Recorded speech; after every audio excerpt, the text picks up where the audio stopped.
Here we are, diehard comic fans. The conclusion to our 4-issue story arc starring the deadly villain known as Apocalypse. The issue number 4 in the series known as The Rise of Apocalypse, published by Marvel, titled The Culling. In the distance, the sun rises over the horizon, bringing a new day over Egypt. While in the dawn's early rays, two power-hungry men discuss their mutual peril. The one known as Nsabanur has escaped their grasp and disappeared into the surrounding sand dunes. Ramatut warns Ozymandias of the power that Quarry possesses, and that no matter how much he may desire the throne, the fugitive lurking in the desert is a far greater threat. The warlord tells Tut that he has an idea. He believes that they possess something Noor wants, and if they are not able to find him, then maybe, just maybe, he can make Noor come to them. Later, down below the city streets, in a section known only as the Vault of the Dam, a massive ossuary chamber is adorned with the beautiful Nefri, at the request of Ozymandias himself. The two siblings bicker over the present state of Egypt, both blaming the other for his present despot ruler. Finally, the general, having enough, leaves in ire with his cape bellowing behind him, leaving his sister manacled alone in the Stygian vault amongst the bones of the dead. But she is not alone. All that slithers and slides on his belly surrounds her.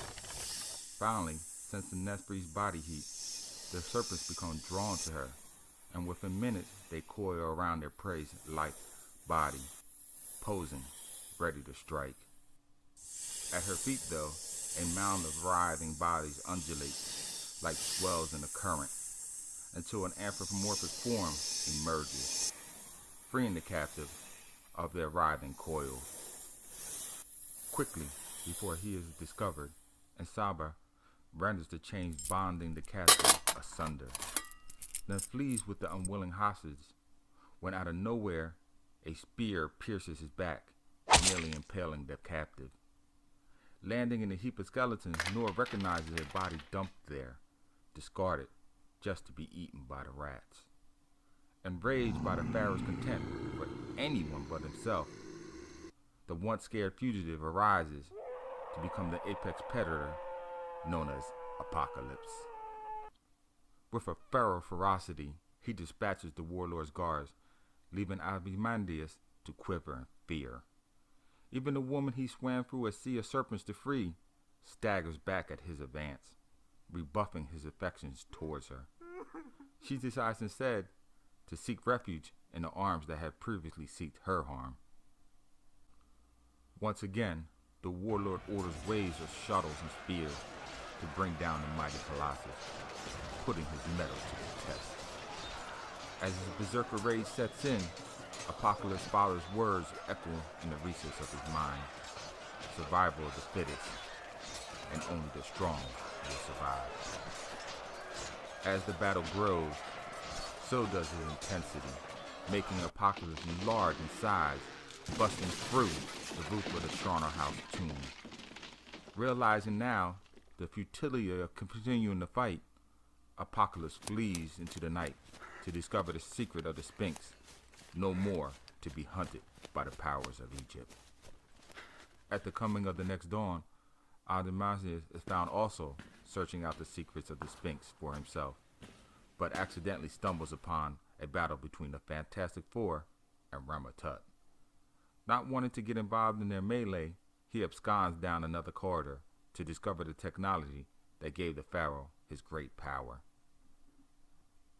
When the truth is finally discovered, it is too late.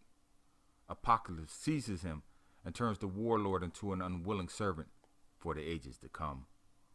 While back up the corridor, unable to defeat the time-traveling quartet, Tut boards his capsule and escapes back into the future. The FF, eager to return home themselves, shortly follow. Just then the explosion rocks the pillars of the Sphinx, and from the flame emerges a being first of its kind, neither man or God. One to rule with impunity for the eons to come, until history becomes myth, myths become lore, and lore becomes fables of times forgotten. That, my friend, concludes our tale. I implore you, comic book fanatics, if you can, find these issues and read them for yourself, because due to time constraints, I cannot include the whole story.